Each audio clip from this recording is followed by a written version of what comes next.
Paano po i-recover po disabled po na account sa Facebook? So, dahil may nag-request sa akin guys kung paano ko daw na recover yung permanent disabled Facebook account ko is ituturo ko sa inyo step by step paano ko na recover yung account ko. Kung gusto mong malaman kung paano, parin mo tong video hanggang matapos. Dahil garantiya na ma-recover nyo ito kapag sinundan nyo kung paano ko ginawa yung pag-recover sa Facebook account. So, first is, dapat malaman natin kung bakit nga ba nadi-disabled yung Facebook account natin. Dahil, for mistake, minsan nagkakamali din si Meta. Kaya, dapat kapag nagka-violation yung account nyo or disabled, ay nasuspended, dapat wag muna kayong agad-agad appeal 2 to 3 days bago nyo ito i-appeal dahil nagkakaroon ng glitch yan, ma-automatic, permanent disabled yan. Kaya maghintay muna kayo ng 2 to 3 days. O kaya naman nagkakaroon talaga tayo ng violation or unusual activity kaya nasususpended yung account natin.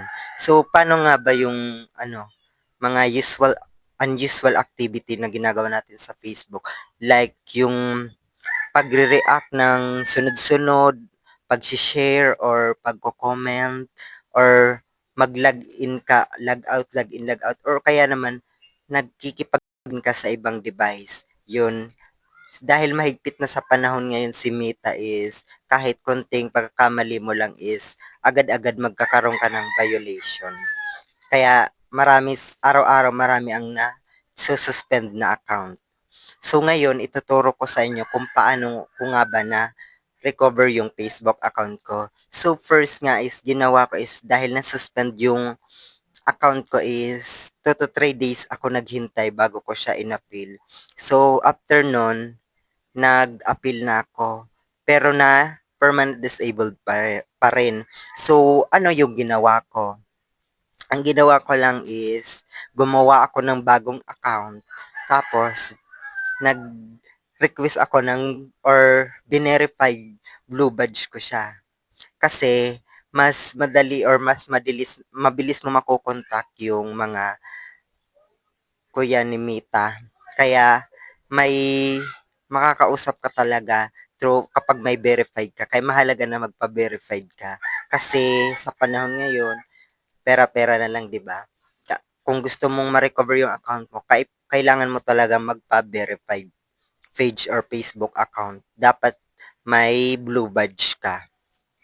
Next naman is kapag may blue badge ka na, pwede ka nang mag-email or appeal sa Facebook gamit ang gawa mo na verified page or Facebook account.